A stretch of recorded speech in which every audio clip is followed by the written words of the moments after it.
What's up, YouTube? This is Mathos97, and welcome back to my SmackDown vs. Raw 2008 General Manager mode. Oh, it hurts to simulate these days in the calendar, because I know I'm going to need them. I'm going to need them.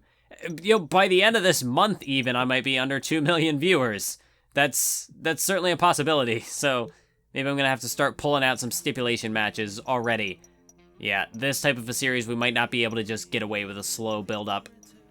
But maybe if you book the card strongly enough, maybe we'll get lucky. Let's just see how this week turned out. Oh god, another 4-star show. So Chavo defeated Ashley. Wow, 4-star show, everybody. So we get Triple H, Melina, and William Regal defeating Sandman, Mickie James, and Khali in an elimination 6-man tag team matchup. Mysterio, Sabu, and Candice beat the WWE Champion in a handicap match. What are you doing with the champ? What is his... Is he in a feud with Mysterio, I guess? Is that what they're doing? But, like, what are you doing? What are you doing? So we already have a new Intercontinental Champion, as Terry Funk defeats Marcus Corban in a tables match. So, I guess we know what to expect out of the Intercontinental title. Actually, it's more like the Hardcore title, because we had a ladder match this week, and a tables match this week. So, yeah, it's just the Hardcore Championship. This might as well be ECW. And now that I think about it, why doesn't ECW have the Hardcore Championship? I'm pretty sure it's in this game. So, like, why does ECW not have the Hardcore Championship as a secondary title? It just seems like a no-brainer to me. But, whatever. This game came out in 2007. Over 10 years old. It's too late. Too late. What is this? How is this 4 stars? They did it again. They're cheating the system. At least ECW's only got 3.5. This is another odd match. Alright, so I figured out what the issue was with Dykstra and Helms. I made the faction, but I guess just didn't save it. I must have just shut down the system when I was at that screen without actually going back to save it. So there we go. Now we've got a faction. I was interrupted again. So hopefully this time it's not going to happen. This time we're going to get a full episode. In the future, I'm not going to keep getting interrupted. I'll have better times to record this stuff. I'm just trying to squeeze it in whenever I've got the time. But going back to the calendar here, we're going to build off of what we did last week, and that was, of course, we need to have a Cruiserweight Championship matchup. It's going to be this time Kenny Dykstra taking on the champ, Johnny Nitro. And I just realized that last week I did things out of order. So the champion came out first. My bad. Then I decided we're going to have a singles matchup. We're going to put JTG in Booker's corner for this one. And it's going to be, what's his face? Where is he at? CM Punk. He was the very first option. We're going to have that matchup. I'd also decided maybe we'll put the tag team titles on the line for a bit of hype, a bit of extra build-up. Yeah, I think we should, because we got to do something. We got to do something. So I can't do a ladder because then I can't have a manager. That's actually not what I wanted. I want. I guess it has to be a 6. Crap. Then I can't have a manager if I do it that way. So if I want a stipulation, then this isn't gonna work because it won't let you do a super tag team with manager match. So maybe it just has to be an ordinary tag team match if we wanted to put the tag team titles on the line. Because I gotta have Shad in the corner here. So we'll go ahead and put together the Demon's Apple. Gotta put Shad in there to continue this rivalry. And it's gonna be the Hardy Boys. They're stepping up because they defeated Crime Time last week. So this week, they're gonna take on the Demon's Apple for the tag team titles. We'll say that was a #1 contenders match. So this is our main event. I think maybe we could, do we want to do like an interview, or should I hype up the title match? I think doing an interview is probably the best bet because you gotta build up the superstar popularity and it still gives a boost to the match rating. So I say we'll interview Kane because he was there last week. He was ringside for that matchup, so he's got the thoughts on what to say with regards to Crime Time. So we're gonna interview Kane to try to hype up that main event tag team matchup. This leaves us with quite a few superstars left.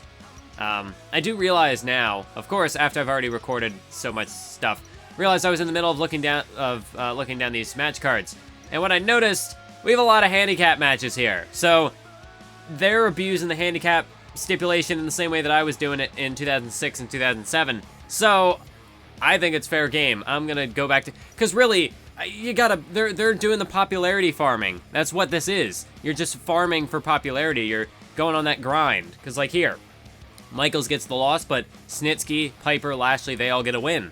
Same goes for Orton, Kelly Kelly, and Rick Rude over Ric Flair. And you got Elijah Burke defeating Stone Cold, so Burke really is on a run. But look at this. The Undertaker defeats The Rock to become the new ECW champion. That kind of came out of nowhere, because last week it was Elijah Burke who had the main event, defeating Rowdy Roddy Piper in a parking lot brawl. And The Undertaker defeated Torrie Wilson. So I missed the correlation here. Somehow this results in an ECW championship matchup, but this does not. So that's something to consider. And I don't know, did Raw have any other handicap? Yeah, they did. Even Raw's doing the handicap matches. So I think it's fair game. So what I should probably do is use some of my inactive superstars, and we'll construct some sort of handicap matchup here. Wait a minute, I think Helms lost, but his popularity actually went up. Because I could have sworn he was at a 56. I mean, I could be wrong. But what I think we'll do, who can take the L here? You know, the only reasonable way I could see this going down, we're going to have the 1-on-3, and it's going to be a bunch of guys just taking on Mark Henry, because Henry, he actually, or do I want to do it that way? So I was going to do something with Umaga, but maybe I'll just put that off for a week. Actually, I can't do that. So I guess it's going to have to be Mr. Kennedy, Umaga, and we'll throw... I really don't want to throw Gregory Helms to the Wolves here. I don't think that's quite fair. I can put Chris Masters in there, just because, like, now I got to push Masters, because he just beat the world champion last episode. Yeah, it could be MVP. I mean, I'd like to have Mark Henry look dominant as well, but hey, you put him in a handicap matchup against 3 stellar names like this. I mean, Mark Henry, he's going to look pretty powerful just fending them off. I think having perhaps a future Mark Henry versus Umaga rivalry could be cool. I really would like to give Mark Henry a main event level push, but for the moment, that's just the capacity that I'm going to use him in, at least for this week.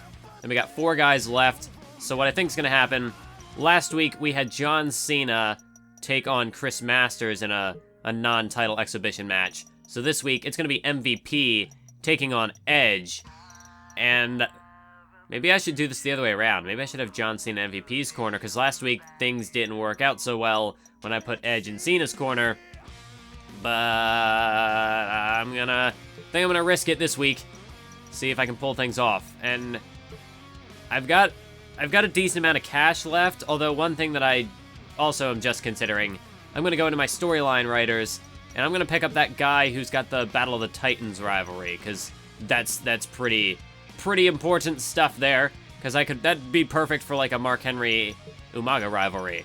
But as for other rivalries, at the moment, don't really have any strong ideas for what to do here. I could potentially turn Masters face. That could be another potential opponent for Umaga. I could always turn Henry face as well to have him square off with Umaga, but I don't think that's the route I want to take at the moment. I want to keep Henry heel. And the same with like Helms Dykstra Nitro. That'd be nice to have as a face, but I just gave Nitro a heel turn. I feel like it's too soon to switch him over. So for right now, I'm just going to focus on building up hype on the matches. So is this an okay thing for the match card to go? I mean, this kicked off the show last time. Maybe I'll just put that there again. And then, yeah, Punk versus JTG. We have this handicap match. And I guess I'll interview the champ. I'm going to interview Johnny Nitro. See how he's feeling going in. Yeah, so it's 2 interviews, perhaps a little repetitive. I don't know if the promos are as not important, but like I know if you use the same matches over and over again, it doesn't do so well for the ratings because it's the same thing over and over. But I also don't want to risk injury, so like I could put the Cruiserweight title on the line in a ladder match. There's no real point, and it just kind of gives Nitro needless fatigue, but I mean, hey, we kind of got to make some sacrifices for the rating, so I'm just going to do that, because we've got Mr. Hardcore Championship over here, the Intercontinental title. They did 2 tables matches in a row. They were fine. I don't know. I also realized I want to try to trade for Chavo at some point, because I was also giving him a bit of a build-up at the end of the last series, and then I just kind of forgot and didn't draft him. So that's a potential trade for the future. But this is the card we're looking at right now. We have 2 title matches, which, I mean, it's fine. We're just starting things off. I have to do whatever I can to get some sort of a boost on my side. So we're gonna try this again. Can Edge defeat MVP? God dang it! God dang it! So that's 2 losses in a row for my top 2 stars. Things are not looking too good for these guys. Maybe this is a sign that they shouldn't be at the top. Maybe somebody else should be challenging John Cena for the world title. So I guess MVP needs a push now. This handicap matchup, this had better work. Okay, it did. Because if Mark Henry won, then, well, that would have spoiled anything I was doing with Umaga. But, hey, Henry winning, I mean, you want to talk about looking dominant. That would have been dominant right there. In this matchup, I honestly don't really care who wins. I do have Booker in JTG's corner. But that's fine if he takes an L as a manager. But no, JTG won thanks to outside interference from Booker. So I'm thinking after this matchup, the Demon's Apple might have to get involved here to kind of even the odds. Or maybe next week I could do like a 3-on-1 handicap. Actually, that's not possible because Shad's in the rivalry with Kane. But we can figure things out. Anyways, we've got 2 title matches on tap for this episode. We're going to kick things off with the Cruiserweight title. This time we have Nitro in the correct spot.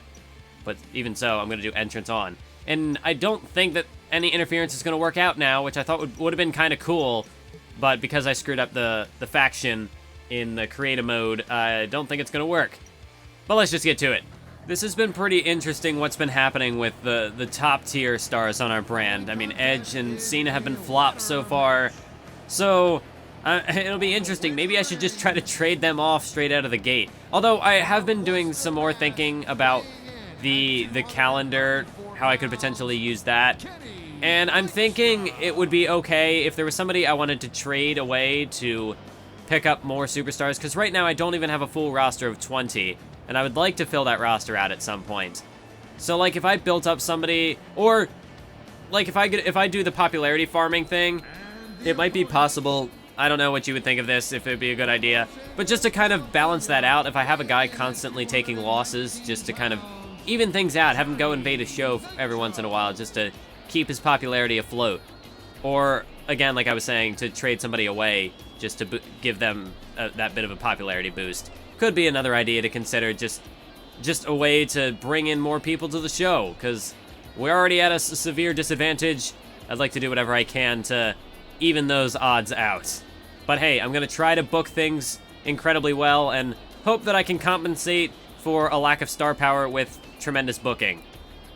We can hope. So at some point, of course, like I've been doing in the last couple of series, I am going to be keeping track of, like, statistics for my, my champion, like, what am I saying? My championship history. I'm going to be keeping track of the statistics like I do for my universe mode. I'm going to be doing that for this GM mode series. And at some point, I want to compile it all into a spreadsheet.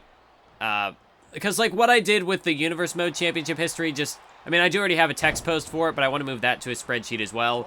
The video I made on it, I think, could have been executed a lot better. I don't have any plans of doing a video like that on the GM mode championship history, but it might be something I could link in the description or whatever, just so that way people could check it out. Also, if anyone is interested, if not, I'll just go back and do it myself. But if anyone is interested in going back to my old SmackDown vs. Raw 2008 series and checking out the championship history there, that would save me a little bit of time. But I think it would be cool just to, like I did with the universe mode, just compile all those stats into one thing. And that way it's just there for anyone who wants to see it. Although, part of the reason why I was okay with revisiting the 2008 series was because that very first series I did, it was quite garbage. I started that back in 2013 when I still had my old, the built-in laptop microphone.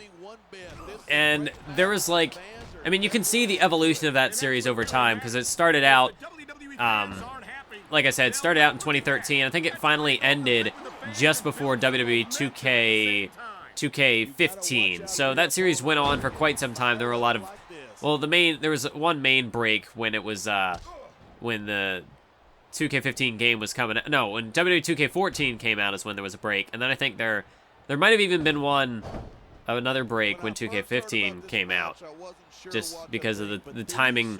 Actually, no, I finished it right before that series. But yeah, that series, there's just a significant, I don't know, I'm not a big fan of it. I don't think it's super high quality. Not to say that this one is the most high quality GM mode series you will find out there in existence. in the world of YouTube.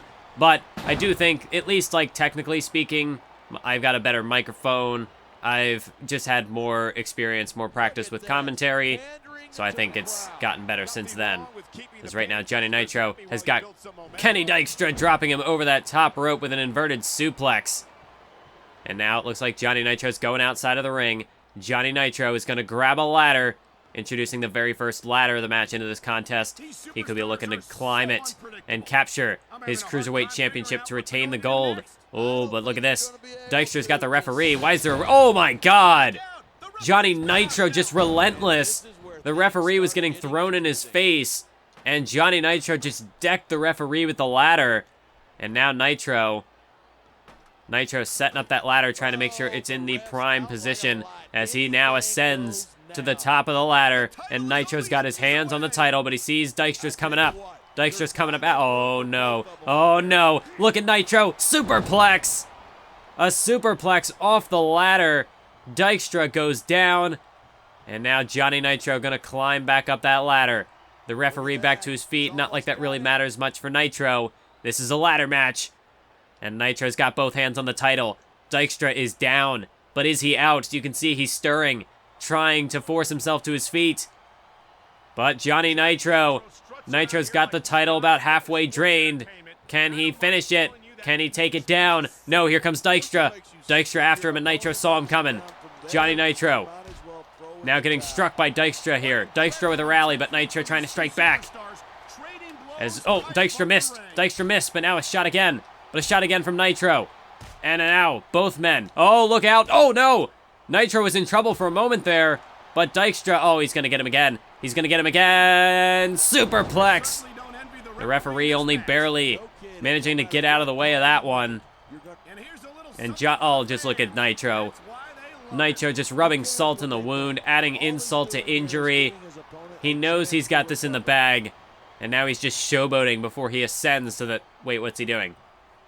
Johnny Nitro is taking that ladder. Oh, and now just a vicious shot with the ladder. A vicious shot with the ladder again. Just adding more insult to injury. As he ascends to the top of the ladder, he's got both hands on the title once again. But Dykstra's back to his feet. Dykstra looking to put up one last rally. Can he make it? Nitro's close. Nitro was so close to taking that title off its perch there. Oh, not one more time. Not again. Not again. A third superplex off the ladder. And Dykstra, it's over. I mean, he's done. He's out. As for one last time, Nitro ascends to the top of the ladder. And Nitro rips down that Cruiserweight Championship, and he retains the gold once again. Another impressive outing from Johnny Nitro. Not quite as competitive as the last matchup with Gregory Helms. But then again, this was a different environment, and I think perhaps the ladder match might be Johnny Nitro's environment. This might be his specialty. We'll have to see if that continues to play a factor in his future title defenses. But so far, 2 for 2 is Johnny Nitro, successfully defending the gold against Dykstra this week, Gregory Helms last week.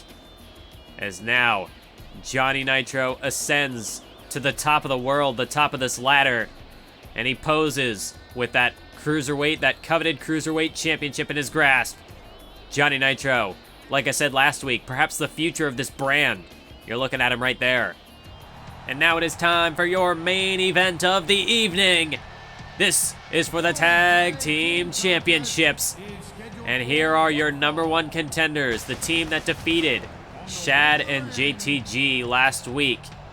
This is Matt and Jeff, the Hardy Boys. And tonight, they're going to be taking on Kane and Carlito, the Demon's Apple.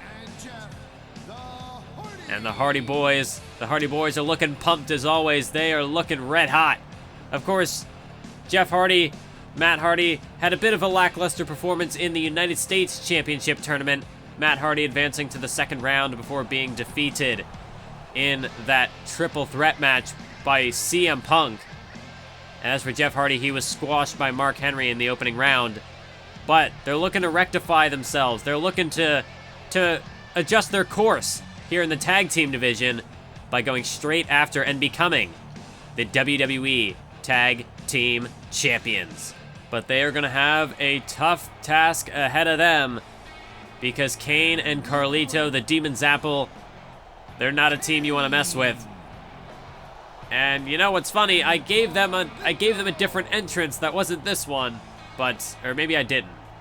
Because I was looking at the custom entrances for the different teams, and there really aren't that many, but I was looking to just create something different. I'll have to go back in and edit Helms and Dykstra's, because I think I just left them as the default. But some of the entrances are more specific to given tag teams, and a lot of them are just kind of generic. But this was, I guess, the best I saw for this team, because there are fan favorites. There are a couple of like heelish ones in there, but you'll see them later in the series. One thing that you have to keep in mind for this matchup tonight is the potential wild card. That is Shad Gaspard right over there in your bottom left. As this matchup gets underway, Jeff Hardy trying to reach for Kane, but my God, nearly had his head taken off by that massive uppercut, and now Jeff Hardy launched over that top rope to the outside. Oh my God. And now Kane trying to get his hands on Matt Hardy. Matt Hardy strikes back. Oh, but an uppercut there by Kane. An uppercut, a devastating uppercut from Kane. Oh, and now he's looking to go after Matt Hardy. You gotta be kidding me. But look out, here comes Jeff. Oh, Jeff tried to get him. Jeff tried to run right at him. Kane managed to sidestep. Oh my God, look at Matt Hardy. Matt Hardy launching himself to the outside. Was looking to take Kane out. And now look at Jeff. Jeff Hardy. Oh, but he missed. Kane able to duck out of harm's way, and instead it was Matt Hardy. Oh my, now look at Carlito. There are just bodies flying everywhere at the start of this matchup. But look at Hardy. Matt has got Kane, and he drops him down on the outside, and now Jeff Hardy follows through. But Carlito gets his hands on Matt Hardy. Here comes Jeff. Oh, but he missed. Jeff missed him. And Carlito now with the counter. He takes him down. Referee up to a count of 5. Count of 6 now. This matchup truly has broken down. As Carlito and Matt going at it on the outside. Jeff, though, trying to perhaps give his brother an advantage. And Kane doing a bit of showboating. Oh, no. Jeff Hardy just took out Matt. Jeff just took his brother down. Bit of miscommunication there by the Hardy boys. As now it's Jeff looking to go back to work on Kane here on the inside of the ring. As Carlito and Matt seem to still be going at it on the outside. As now the referee caught a bit of a glancing blow of that action. As Kane whipped into the corner. Here comes Matt. Matt Hardy's in the ring. Out of nowhere. And now and again a miscommunication. Jeff Hardy takes down Matt. This is not going to be how the Hardy Boys will win the tag team titles. They got to... Oh, now Carlito's in here. Carlito's got Jeff. Referee, take control of this situation. God dang it. No. A Death Valley driver to the outside, to the concrete floor. Jeff might be out. He might be done. As the referee once again begins to count, Carlito has got a submission hold applied, just working on the lower back of Jeff Hardy here. And after just dropping him to the floor... I mean, is there going to be any coming back from that for Jeff? As there's a nice arm drag by Carlito. But Jeff looking to get some payback on what is Carlito's nickname? I don't remember. All I remember is Caribbean Cool, but that's not, you can't say that. Like, the cool one, that's not very, that's kind of generic. We'll have to come up with a better nickname over the course of the series. Somebody down in the comments, leave me a nickname for Carlito. Maybe he already has one that exists. You know, you've got, like, The Miz is the awesome one. Jeff is, like, the charismatic enigma. Kane is the big red machine. We can come up with something for Carlito. Something cool, but, like, not just cool. Like, something else. Something more unique than that. As right now, Kane dropped back in the ring. Jeff Hardy looking to put Kane down as he drops him back of his head. Skull first off the canvas. Now Jeff Hardy scales to the top rope. Look out below. I don't think he quite got all of it. Matt Hardy was trying to help him out there, but things did not work out so well. Kane just will not stay down. As Carlito tried to take a shot. Carlito tried to take a cheap shot, but Jeff Hardy, he gets the final shot as he drops Kane to the canvas. And now the big red, no, a counter. A counter by Kane. And he's looking to perhaps make a tag to Carlito, and indeed he does, but Jeff Hardy not having any of it. An arm drag to Kane, arm drag to Carlito. And now, no. Jeff was looking for another one of those kicks, but Carlito caught the leg. And now he's got Jeff up on his shoulders again. Carlito's got him up on his shoulders again. Oh, but Jeff's trying to fight out of it. Jeff, he's taking this. Oh, he took it before, but this time it's a rolling senton by Carlito. Jeff goes down, and Carlito now working away on the arm, just bouncing it off the canvas. A vicious whiplash on a move like that. As Carlito drags Jeff to the center of the ring. But Jeff is back to his feet. Jeff Hardy trying to put up a rally as he creates some separation. And he's got Carlito's side Russian leg sweep. The side Russian leg sweep there by Jeff Hardy. As he now picks Carlito to his feet. Throwing him into the corner, looking to make a tag to his brother Matt, and that's just what he does. Look out. Oh, what a move there. What a move by the Hardy Boys. A double, face plant. Now hook of the leg. 2. No, but we're not going to get new tag team champions just yet. Carlito manages to kick out. And now it's Carlito and Matt Hardy squaring off in the center of the ring. A nice reversal there by Carlito and another counter. As there's a strike, and now Matt Hardy spills to the outside. Matt Hardy goes down. Carlito, look out below. He didn't quite get all of it. Barely got any of it, in fact. I think he might have actually hurt his knee on the way down. As Carlito, certainly that was a pretty nasty landing on the outside. As now he gets tossed in the barricade. Oh, but again, miscommunication. Miscommunication by the Hardy Boys. Jeff did not get out of the way. And again, Jeff gets in the way, but Kane almost caught his partner there. It's just miscommunication all across the board. Oh, but Carlito was too busy showing off. Too busy showing off. Matt Hardy was able to jump into the ring and capitalize. But Carlito with the reversal. A reversal by Carlito, and now it's Matt Hardy who gets whipped into the corner. As Carlito drops him down. Up to the top rope he goes. Look out below. A diving corkscrew moonsault. Diving corkscrew moonsault by Carlito. But Matt Hardy again the counter. Matt Hardy with the counter, and he's looking to get out of that corner. He's looking to take Carlito to his corner, and another tag made. As the Hardy Boys now just putting the boots to Carlito in the corner. Look out. Jeff Hardy with the turnbuckle dropkick. That is vintage Hardy. Vintage Jeff, I should say, be a little more specific. Into the cover on Carlito. But no. Very quickly, very defiantly, Carlito gets the shoulder off the canvas. Before even a count of 1, but now look at Jeff. Jeff just merciless with these vicious strikes. A devastating assault by Jeff Hardy, but Carlito counters, sweeps out the legs. Jeff goes down, and now a tag made to Kane. Tag made to Kane. And another tag made to Carlito. And a bit of hesitation there by the Demon's Apple. That could come back to bite him. As another tag made to Matt. There's a punch to the face by Jeff. Well, we usually see this in reverse, but the Hardy Boys, desperate times call for desperate measures. Poetry in motion. Down goes Carlito. He crumbles to a heap on the canvas. And now Matt. Matt has got him. Look out. Face buster. Or a modified face buster there by Matt Hardy. Carlito planted face first into the canvas. And now could be seeing another tag. The tag team fundamentals continue by the Hardy Boys. As that's a devastating kick to the midsection by Jeff. And now Jeff with the roll-up. Jeff with the roll-up, but the referee's distracted. The referee's distracted. And there, that allows Kane to sneak in and break up the pin. And ultimately, that one came back to bite him. The Hardy Boys were unable to perhaps capture the tag team gold right there because of a bit of miscommunication once again between the Hardy Boys. Look out. Oh, my God. A moonsault DDT. Are you kidding me? Off the top rope. And now Jeff, look out, look out. Swanton bomb. A Swanton bomb. And Jeff down into the cover on Carlito. 1, 2. Oh, my God. How close was that? We almost had new tag team champions right then and there. And Jeff trying to keep his composure, trying to stay calm and collected. But I mean, hey, he just pulled out his biggest move. He just pulled out the Swanton, and Kane broke it up. And now look at this, look at this, look at this. Now Jeff is just in the middle, just truly a punching bag right there. It's just left and right, back and forth, Kane and Carlito with combination punches to the skull of Jeff Hardy.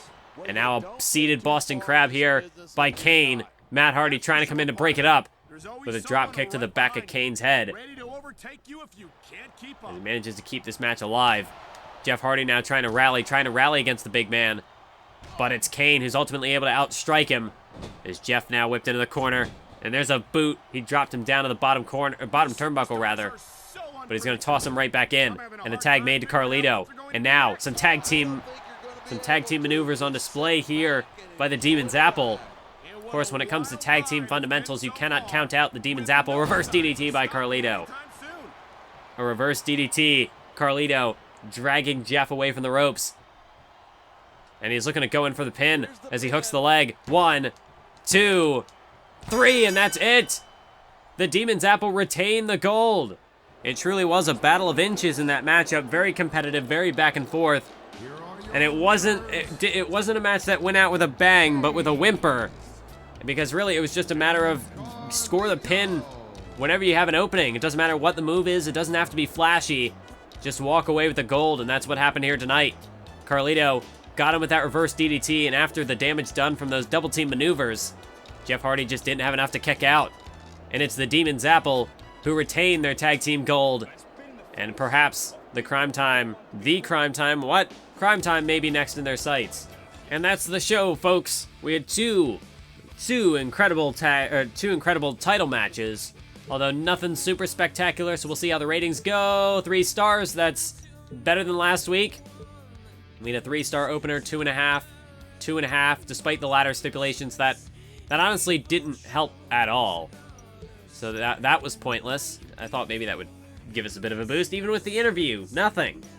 That's shocker. So we had a 3-star match there and a 3-star main event. Oh, yeah, this is gonna be difficult. The first couple of episodes are really gonna hurt us. Oh my God, we've almost lost half a million viewers. Oh, this is gonna be tough to come back from, but I believe we can do it. Let's take a look at our Power 25. So the Undertaker's now number 1, knocking The Rock from his perch.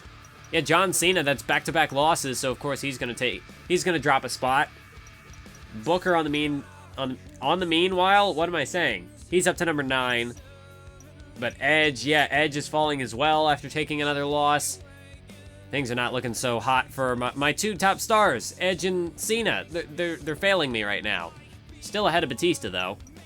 Then we got the Demon's Apple at 18, Umaga at 19, Nitro at 21. He made it on the rankings for the first time. Mr. Kennedy at 22. Then we got Crime Time, and that's the end of that. Yeah, so this is currently our top 5.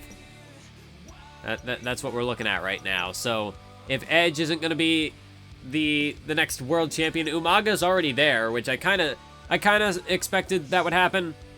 But we'll keep an eye on him. I definitely do think he'll be one of the top guys to go after that world title after Edge. It's just a matter of will he be the first to challenge, or how's that going to work out? Nitro, though, I am a little concerned about. He might become too big for that Cruiserweight title pretty quickly. And if that's the case, well, then I might just have to bring in more Cruiserweights, because I mean, I like him, but I don't know how much a Kenny and Helms. I thought I did Dykstra. Okay, I guess the game just... Oh, yeah, the game just changes it. Okay, yeah, because this doesn't say the Demon's Apple. It's just Kane and Carlito. Okay. But yeah, I just don't... I don't foresee an alliance, or not an alliance, but a rivalry between Dykstra and Helms performing all that well. So that's just something to keep in mind. MVP got a win, but he still fell under Masters, because I guess Masters has 2 wins in a row for him. And CM Punk, wow. Yeah, back-to-back losses, that'll do that to you. Dropping from number 6 to number 9. So really, it's just a swap. A clean sweep. That's not the correct use of the term. But Nitro and Punk just jump straight over Crime Time and Mr. Kennedy. Even though Crime Time technically got 2 wins this week, but that's, that's whatever. Speaking of Crime Time, I should probably go ahead and extend his contract now. I don't want to have JTG jump ship on me. I'll do 3 months, because what I've noticed is that, I've never paid attention to the numbers here, but if you get them for a longer contract, it's, more money up front, because you have to pay it all out at once. But in the long term, it's less for... it's easier to do a 3-month extension than back-to-back 5 weeks, because ultimately you're just paying out more. So I'll go ahead and get him for... I did circle again. It's triangle. When will I get that through my head? So I'll just do the 3 months right now for JTG. I wouldn't expect any morale issues right now. Popularity-wise, Booker continues to go up. How did that do for Nitro? He's up to 72. He was at 69 last week. So that's good to see. And, yeah, Dykstra took a hit. But, yeah, I think Masters went up, too, so that's good. I just got to keep an eye on these guys. make sure that I'm farming the correct popularity out of these people. But yeah, I don't think there's really anything else I can do with rivalries. Things are looking okay there. And I think that's gonna do it for this episode of SmackDown vs. Raw 2008 General Manager Mode. Thank you for joining me, and until next time, keep on YouTubing.